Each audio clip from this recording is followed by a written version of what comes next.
আলকামার মা ডেকে বলে, ও পয়গম্বর আলকামা, আলকামার উপরে আমি নারাজ, আলকামার উপরে আমি বেজান। আল্লাহর নবী বলেন, ও মা, আলকামারে ক্ষমা করে দাও, আলকামাকে মাফ করে দাও, না হয় তার জবান থেকে কালিমা বের হবে না। মা ডাক দিয়া বলে, না না ও পয়গম্বর, আমি আলকামাকে ক্ষমা করব না, আমি আলকামাকে মাফ করব না, কারণ আমি বড় কষ্ট পেয়েছি। আল্লাহর নবী বলেন, তাকে যদি মাফ না করো, যে মরার পরে কবরের ভিতরে আযাব শুরু হয়ে যাবে, জাহান্নামে চলে যাবে। আলকামার মায়ের দিল নরম হয় না। আল্লাহর নবী বলেন, ও সাহাবীরা, তাড়াতাড়ি লাকড়ি জমা করো, আলকামাকে আগুনের মধ্যে ফালাও। আল্লাহর নবীর কথা শোনার পরে সাহাবীরা লাকড়ি জমা করিয়া আগুন জ্বালাইল। আলকামার মা ডেকে বলে, ও পয়গম্বর, লাকড়ি দিয়ে আগুন জ্বালাইতেছেন কারণ কি? আল্লাহর নবী বলেন, আলকামাকে আগুনের ভিতরে ফালাবো। আলকামার মা মায়ার নবীকে ডাক দিয়া বলে, পয়গম্বর, আমি জিন্দা থাকতে আমার চোখের সামনে আমার সন্তান আগুনের মধ্যে জ্বলবে, আমি মা সহ্য করতে পারবো না। সুবহানাল্লাহ বলেন, আমি সহ্য করতে পারবো না, আলকামাকে আমি মাফ করে দিলাম। সাহাবীরা দৌড়াইয়া গিয়া দেখে আলকামার জবান থেকে মধুর কালিমা লা ইলাহা ইল্লাল্লাহ, লা ইলাহা ইল্লাল্লাহ, বলেন না, লা ইলাহা ইল্লাল্লাহ, লা ইলাহা ইল্লাল্লাহ, লা ইলাহা ইল্লাল্লাহ, লা ইলাহা ইল্লাল্লাহ, লা ইলাহা ইল্লাল্লাহু মুহাম্মাদুর রাসূলুল্লাহ। আলকামার জবান থেকে কালিমা বের হয়ে গেল। মায়ের দোয়া, মা যে কত কষ্ট করে সন্তানের জন্য। আপনি ঢাকায় থাকেন, মা গ্রামে, মা সারা রাত আপনার জন্য দোয়া করে। আপনি বিপদে পড়েছেন, মা দোয়া করে।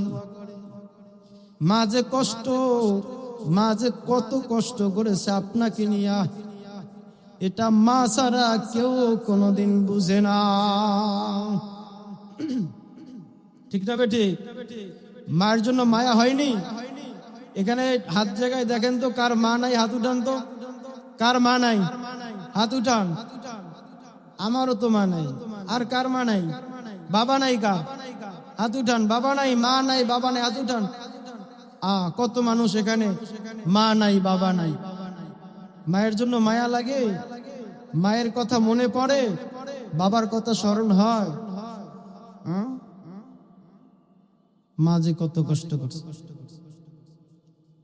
ও আমার প্রাণের মা, মা গো মা,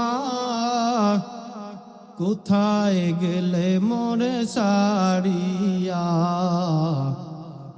জনম দুঃখী এতিম আমি, চাই না কেহ ফিরিয়া। ও আমার প্রাণের মা, মা গো মা, কোথায় গেলে মোরে সারিয়া, জনম দুঃখী এতিম আমি, চাই না কেহ ফিরিয়া। জীবনের মূল কষ্ট মায়ের প্রসব বেদনায়, সাত আসমান সাত জমিন তখন মায়েরই মাথায়। জীবনের মূল কষ্ট মায়ের সব বেদনায়, সাত আসমান সাত জমিন তখন মায়েরই মাথায়। এমন মাকে কেমন আজি, এমন মাকে কেমন আজি যাব আমি ভুলিয়া। ও আমার প্রাণের মা, মা গো মা, কোথায় গেলে মোরে সারিয়া। জনম দুঃখী এতিম আমি, চাই না কেহ ফিরিয়া। আমি যখন ছিলাম আমার মায়েরই উদরে, চলাফেরা করলেন যে মায় কত কষ্ট করে। আমি যখন ছিলাম আমার মায়ের উদরে, চলাফেরা করলেন যে মায় কত কষ্ট করে। আমার সুন্দর মুখ দেখে মায় ব্যথা যায় সব ভুলিয়া। ও আমার প্রাণের মা, মা গো মা, কোথায় গেলে মোরে সারিয়া। জনম দুঃখী এতিম আমি, চাই না কেহ ফিরিয়া। মা, মা কি জিনিস? যার মা নাই সে বুঝে মা হারা কতটা কষ্ট, ঠিক না বেঠি? যার বাবা নাই সে বুঝে বাবা হারা যে কতটা কষ্ট। মায়ের কষ্টের কথা যেই সন্তান ভুলে যায়, ও মা বাবার বাধ্য সন্তান হতে পারে না। মায়ের টাকার, বাবার টাকার খাটের ভিতরে সন্তানেরা ঘুমায়, বাবার টাকার বাড়ির ভিতরে ঘুমায়। বছরের পর বছর হয়ে যায়, মায়ের কথা মনে পড়ে না, বাবার কথা স্মরণ পড়ে না। কারণ বাবা ভালো শিক্ষিত হতে পারে নাই, কিন্তু আপনাকে লেখাপড়া করাইবার জন্য, আপনাকে সুন্দর একটা জামা কিনা দেওয়ার জন্য আপনার বাবা ঘুমাইতে পারে না, আপনার মা ঘুমায় না। ঈদের আগের দিন আপনাকে একটা নতুন জামা কিনে দেবে, এমন টাকা অনেকের বাবার নাই।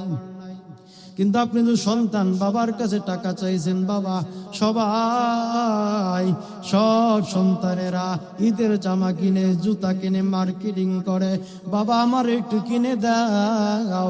বাবার কাছে চাই, বাবার পকেট তো টাকা নাই, পকেট খালি। বাবাই পেরেশান, আগামীকাল ঈদের দিন সবাই নতুন নতুন জামা পরবে, জুতা পরবে। আমার সন্তানকে যদি আমি একটু দিতে না পারি, আমার সন্তান বড় কষ্ট পাবে। বাবাই পাগল হয়ে গেছে, বন্ধুর কাছে গিয়া, বন্ধু আমার 1,000 টাকা ধার দাও। 1,000 টাকা ধার আনার জন্য কয়েকজনের কাছে গেছে, কেউ টাকা দেয় না। বারবার মানুষের কাছে যায়, কেউ টাকা দেয় না। পরে এক বন্ধুর কাছ থেকে 1,000 টাকা ধার করে নিয়ে এসে নতুন একটা জামা সন্তানের গায়ে পরাইয়া দিছে।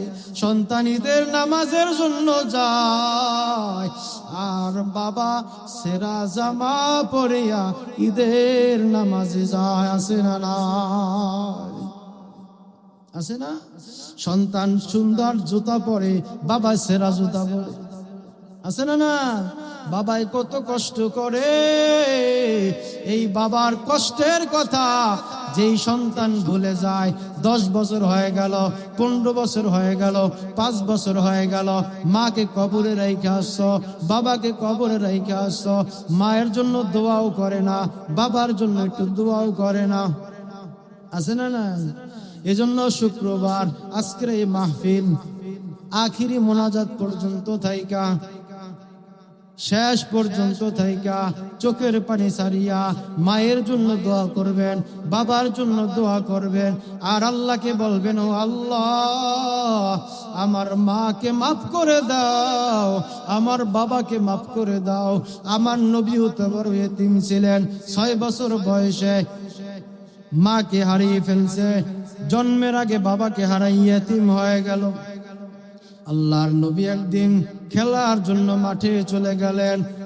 সন্ধ্যাবেলা তাকাইয়া দেখে সব সন্তানের পিতারা এসে সব সন্তানকে কোলে নিয়া বাসায় চলে গেল।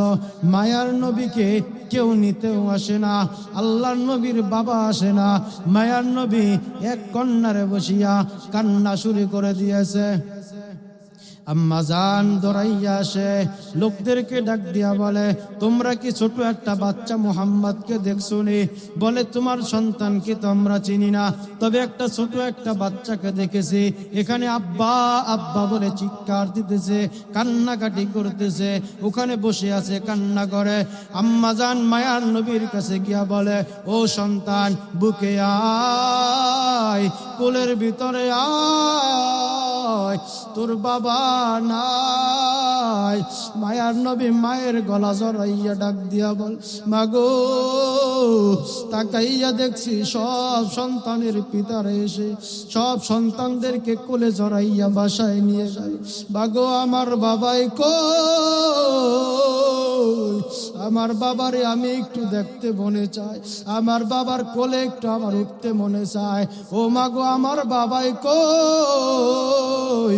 আমার বাবার একটু আমার দেখার তৌফিক দিয়া দাও, একটু সুযোগ করে দাও। আম্মা জান ডাক দিয়া বলে, সন্তান তোমার বাবা তো দুনিয়ার থেকে বিদায় হয়ে চলে গেছে। আল্লাহর নবী বলেন, মা আমি বাবার কবরের কিনারে একটু যাব। আল্লাহর নবীর আম্মা জান সহকারে উম্মে আয়মান সহকারে আল্লাহর নবী যখন তার বাবার কবরের কিনারায় চলে গেল, সেখানে গিয়ে কান্নাকাটি শুরু করে দিয়েছে। আল্লাহ তাআলা সহ্য করতে পারে নাই, জিবরাইল আলাইহিস সালাম সহ্য করতে পারে নাই। আল্লাহ তাআলা ডাক দিয়া বলে, ও বন্ধু, জিবরাইল ডাক দিয়া বলে, ও আল্লাহ এখান থেকে একটু বন্ধুরে সরাইয়া নাও, না হয় আমি সহ্য করতে পারি না। আল্লাহ বলে, আমিও তো সহ্য করতে পারি না। আল্লাহর নবীকে সরাইয়া আবার যখন বাড়ির দিকে রওনা, পথিমধ্যে আম্মা জান পেটের ভিতরে ব্যথা শুরু হয়ে গেছে, আম্মা জান জমিনে পড়ে গেছে। আম্মা জান মায়ার নবীকে বুকে জড়াইয়া ডাক দিয়া বলে, ও মুহাম্মদ বুকে আয়, বুকে আয়, আমার কোলের ভিতর আসো। ও সন্তান, সন্তানের ডান গালে চুমা দেয়, বাম গালে চুমা দিয়া মা ডাক দিয়া বলে, সন্তান তোমার বাবা এত চলে গেল, আমি মাও এখন আর থাকতে পারবো না, আমি মায়ের শরীরও ভালো না, আমি মা যদি চলে যায় সন্তান তুই কান্নাকাটি করবি না। মায়ার নবী মায়ের গলা জড়াইয়া কান্না করে, ও মাগো বাবাকে হারাইয়া এতিম হয়ে গেছি, মাগো এখন তোমাকেও হারাইতে হবে। ও মা, কিছুক্ষণ পরে মায়ার নবীর আম্মা দুনিয়া থেকে বিদায় হয়ে গেছে। মা আল্লাহর নবী চোখের পানি চালাইয়া কান্নাকাটি করে, ও আল্লাহ বাবাকেও হারাইয়া এতিম, মাকেও হারাইয়া বড় এতিম হয়ে গেছি। মায়ার নবী এতিম হয়ে গেল। আল্লাহর নবী এই ছোট অবস্থায় বাবাকে হারাইলেন, মাকে হারাই এতিম হয়ে গেছে। আল্লাহ তাআলার পয়গম্বর এতিম অবস্থায় আল্লাহ তাআলা ডাক দিয়া বলে, ও বন্ধু উম্মতদেরকে জানাইয়া দাও, যার বাবা নাই, যার মা নাই, তারা যদি আমি আল্লাহর কাছে দোয়া করে, রব্বির হামহুমা কামা রব্বায়ানি সগীরা। দোয়াটা বলেন, রব্বির হামহুমা কামা রব্বায়ানি সগীরা। আল্লাহ তাআলা ডাক দিয়া বলেন, ও বন্ধু, কেউ যদি এই দোয়া করিয়া মায়ের জন্য দোয়া করে, বাবার জন্য দোয়া করে, আল্লাহ তাআলা বলেন ওই মা বাবার গুনাহ আল্লাহ তাআলা সব মাফ করে দেয়। সুবহানাল্লাহ বলেন। এজন্য মায়ের জন্য দোয়া, বাবার জন্য দোয়া করবেন। এখানে অনেক গাছের মা নাই, বাবা নাই, বাবার জন্য দোয়া করবেন, মায়ের জন্য দোয়া করবেন। আল্লাহর নবী মাঝে মাঝে গভীর রাতে উঠিয়া মায়ের জন্য বাবার জন্য দোয়া করতেন, সেজদায় পড়ে কান্না করতেন। মায়ার নবী এত বেশি কান্না করতেন, আম্মা জান আয়েশা ডাক দিয়া বলে, ও পয়গম্বর, আপনার তো কোনো গুনাহ নাই, আপনি কেন কান্না করেন? আল্লাহর নবী ডাক দিয়া বলে, ও আয়েশা, আমি কান্না করি আমার মায়ের কথা মাঝে মাঝে আমার মনে পড়ে, আমার বাবার কথা মাঝে মাঝে মনে পড়ে। মায়ের কথা যখন মনে পড়ে আমি আর সহ্য করতে পারি না। এজন্য মায়ের জন্য দোয়া করবেন। করবেন তো ইনশাআল্লাহ? জোরে বলেন, করবেন তো? আল্লাহ তাআলা আমাদের সবাইকে কবুল করেন, এই মাহফিলকে কবুল করেন। মাহফিলের আয়োজনকারী এলাকাবাসী এবং মাহফিলের যিনি সবচেয়ে বেশি যার অবদান, আল্লাহ তাআলা এলাকার ভিতরে সবাই মাহফিলের প্রতি সবাই টাকা দিচ্ছেন, সহযোগিতা করছেন, দোয়া করছেন। আল্লাহ তাআলা সকলকে কবুল করেন। বিশেষ করে মোহতারাম সাহেব হুজুরকে আল্লাহ তাআলা কবুল করেন। মাহফিলের যা কিছু প্রয়োজন আল্লাহ তাআলা ব্যবস্থা করে দেন। ওয়া আখির দাওয়ানা আলহামদুলিল্লাহি রাব্বিল আলামিন। আসসালামু আলাইকুম ওয়া রাহমাতুল্লাহ।